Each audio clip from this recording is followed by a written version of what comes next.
아이고 형제님 오랜만입니다. 잘 지내셨나요? 한 가지만 물어보겠습니다. 여긴 왜 돌아오신 겁니까? 여긴 왜 돌아왔냐고.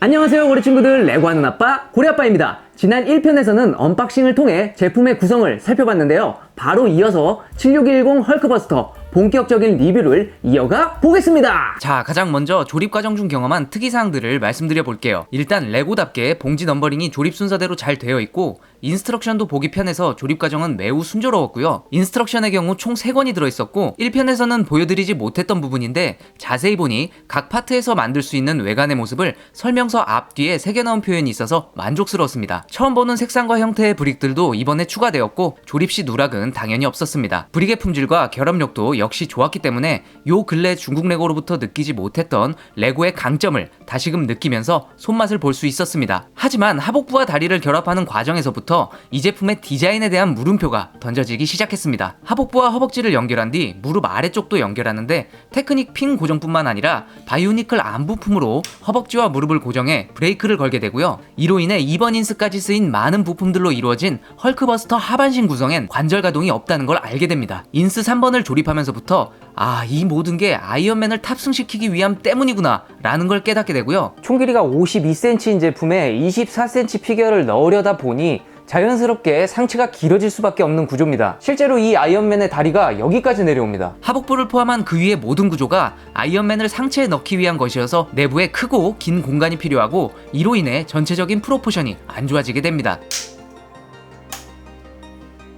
마지막으로 기저귀처럼 생긴 버클까지 채워주면 헐크버스터는 조립이 끝나고요. 이후 토니 스타크 미니 피겨와 제품의 명판을 만들어주는 것으로 조립이 완료됩니다. 완성 후 모습입니다. 크기는 52cm이고 크고 우람하다는 느낌이 지배적인 제품입니다. 라이트 브릭은 총 3개, 흉부 아크 리액터와 양손의 리펄서 건으로 달려있고요. 프린팅 브릭도 총 3개, 헤드 그리고 다리 양옆 작은 타일 브릭입니다. 이 제품 속 유일한 대형 프린팅 브릭이자 통짜 브릭인 머리부터 살펴보면 일단 반원형 형태로 생산되었고, 단면 일자 커팅되었기 때문에 프린팅만으로 굴곡과 헤드를 표현하는데 한계가 있어 보입니다. 만약 헤드가 중국 브릭의 것처럼 도색 작업이 되고 표면이 라인 커팅 되었다면 결과는 달라졌을 수도 있겠네요. 브릭으로 인한 표현의 한계는 어느 정도 이해가 되지만, 기왕 통짜 브릭을 쓰고자 했다면 마크 44의 주요 특징인 머리를 이렇게 약간 눌러줘야 하는데, 이전작보다 크기만 키운 반원형 헤드를 박아버리니 어깨 윗부분 승모근까지 안 좋게 부각됩니다. 조립 과정에서 언급드렸듯이 아이언맨 탑승 공간을 위해 어깨가 희생되는데요, 가슴 부분도 마찬가지입니다. 가슴이 나온 것처럼 보이도록 입체적인 굴곡이 들어가면 좋은데,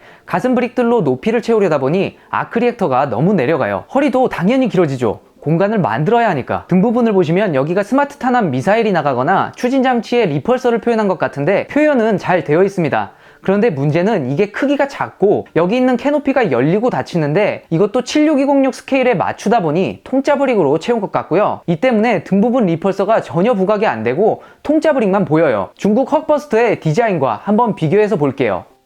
그 아래 왜 있는지 모르겠는 패널 구멍은 너무 좁아서 이걸 굳이 만든 이유를 알 수가 없고요. 이건 헐크버스터 원작의 고충도 아니고 그냥 길이를 늘리기 위함이기 때문에 없어야 맞습니다. 자, 대박인 건 어깨부터 옆구리로 내려오는 라인이에요.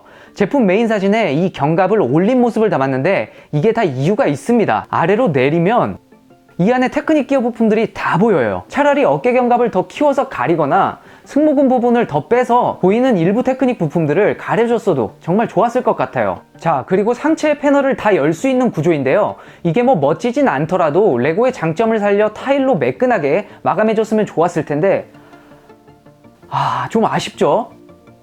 자, 그래도 마음에 드는 부분은 있습니다. 팔 부분을 보시면 메탈릭 골드 부품을 활용한 아머는 이 제품에서 가장 마음에 드는 표현이었어요. 이 부분은 중국 블록보다 낫습니다. 레고스러움 그리고 레고 브릭의 퀄리티를 느낄 수 있거든요. 이것 때문에 팔이 좀 얇아 보이는 게 커버되기도 하고요. 팔 관절 가동도 잘 되고 손가락 관절 가동도 좋습니다. 리펄서건을 표현한 라이트도 좋았고요. 개인적으로 어깨 아래 팔 부분만큼은 가동을 위한 요소들이라 문제가 크게 없었다고 봅니다. 자, 마지막으로 가장 문제가 심한 하복부 부분을 살펴볼게요. 일단 기저귀라 불리는 이 옆버클은 이 제품 같은 경우에 사실 허리에 붙여버렸어야 해요. 지금 벨트처럼 채워주니 이게 허리는 더 얇아 보이고 기저귀 같은 이미지가 훨씬 부각돼 버립니다. 중국 블럭처럼 골반보다 살짝만 내려오면 좋은데, 여기 보시면 제가 손으로 짚은 이 부위에 아이언맨의 다리가 위치해요. 그래서 이게 아래로 축 처져 터지게 되는 겁니다. 사실 여긴 이렇게 크게 만들 필요가 없습니다. 고관이 너무 넓어지기 때문에요. 아래쪽이 각져 있어서 좀 모양이 안 나죠. 가동이 없는 다리의 디테일을 보시면 보기에는 외관상 괜찮은데 이게 다 불안하게 붙어 있습니다. 듬성듬성 비는 부분을 채우기 위해 부품들과 패널들을 끼웠는데 되게 약해요, 내구성이. 중국 헉버스터 같은 경우에는 전혀 다르거든요. 매끈하게 스터드 노출 없도록 타일로 마감하면서 뻑뻑해서 잘 안 움직일지언정 설계 자체는 가동이 되게 만든 거거든요. 자, 미니피규어와 명판도 보여드릴게요. 미니피규어는 어벤져스 에이지 오브 울트론 마크 43인데 비전의 완성을 감독하는 장면에서 영감을 얻었다고 합니다. 근데 이건 설명 없으면 도통 알 수가 없을 정도로 토르소 빼고는 프린팅은 아무데도 없고 심지어 마스크도 없습니다. 명판에는 이 제품의 설명이 나와 있는데 이거 명판에 적힌 헐크버스터의 스펙 정보도 틀립니다. 아머 높이를 보시면 24피트라고 되어 있죠. 24피트면 거의 7m인데 우리가 아는 헐크버스터는 11피트, 약 3.35m이고 코믹스 버전이어도 이보다 더 작아야 맞습니다. 그리고 이게 뭔지 몰라서 찾아봤는데 명판 뒤에는 브릭 분해기를 거치해주는 디자인을 표현한 거라고 하네요. 아, 제발 이런 쓸데없는 거 신경 쓰지 말고 좀. 70만 9,900원. 중국 블럭 같은 경우엔 조립하는 고생 끝에 디자인으로부터 오는 만족감, 즐거움이 있었던 반면 이 제품은 조립하는 편안함 끝에 디자인을 보면 욕이 나오죠. 제가 애기 아빠라서 욕은 삼가하겠습니다. 결론은 디자인만큼은 중국 블럭에 많이 모자랐던 레고 헐크버스터다. 레고가 어느 순간부터 느낌표가 아닌 물음표를 우리에게 던지는 기분이에요. 가동이 되는 놀이용으로 가던 성인을 위한 전시용 콜렉션으로 가던 컨셉부터 고수했어야 하는데 이번 제품은 표면적으로 18세 이상 성인을 위한 고급 모델로 설정은 해놨지만 알고 보면 76206 아이언맨을 끼워 팔기 위해 내부에 무리한 디자인 설계를 감행해 디자인성을 완전히 떨어뜨린 케이스라고 보고 있습니다. 안전성 그건 아닌 것 같고요. 상품성에 지나치게 집착해 디자인성이 많이 떨어진 거죠. 우리는 레고 블록으로 핫토이를 만들어 달라는 게 아닙니다. 71만원이라는 가격표가 붙여졌으면 그 가격 이상의 상품성은 추가하면 안 됩니다. 아이언맨의 탑승이 주가 아니라 헐크버스터에 충실했어야죠. 더 열받는 건 76206 아이언맨은 기존에 59,900원이었는데 지금은 64,900원으로 올랐어요. 자, 하나 더. 레고 헐크버스터가 다른 피겨 브랜드들과 달리 가장 좋았던 점 중 하나가 표현은 부족할지언정 미피 완전 탑승과 동시에 관절 가동률이 좋다는 거였는데 이번에 하체 가동을 죽여버린 것은 굉장히 큰 마이너스 요소입니다. 하체 포징이 안 되는 상황에서 상체 가동만으로는 절대 역동적으로 보일 수가 없거든요. 결국 디자인과 관절 가동 모두 놓쳐버린 제품이라고 생각합니다. 물론 제가 틀렸을 수도 있어요. 개인의 취향 존중드립니다. 구매하실 고래 친구들이 계실 수도 있으니 그에 대한 제 생각을 짧게 말씀드려 볼게요. 70만 9,900원의 가치가 있느냐? 없습니다. 이 가격엔 사는 거 아닙니다, 여러분. 저야 뭐 마블이 주종이고 고래 친구들에게 빠르게 소개시켜 드리려고 이 가격에 구매를 했지만 세계인들이 이 가격을 비난하는 데는 다 이유가 있습니다. 이 제품의 가치는요, 디자인이 좋은 헐크버스터를 산다라고 생각하시면 안 되고 질 좋은 브릭을 산다라고 생각하시면 비로소 가치가 있습니다. 그럼 이 제품 얼마가 합리적인 가격일까? 레고 가격 인상 전에는 피수수당 단가가 합리적으로 가격을 추측하는 좋은 방법이었는데요. 근데 제가 블랙팬서 신제품 3종을 리뷰하면서 보니 이 방법이 이제 의미가 없어졌더라고요. 그래서 찾아보니 이 제품에 대해 적정가를 제시한 해외 유튜버가 있더라고요.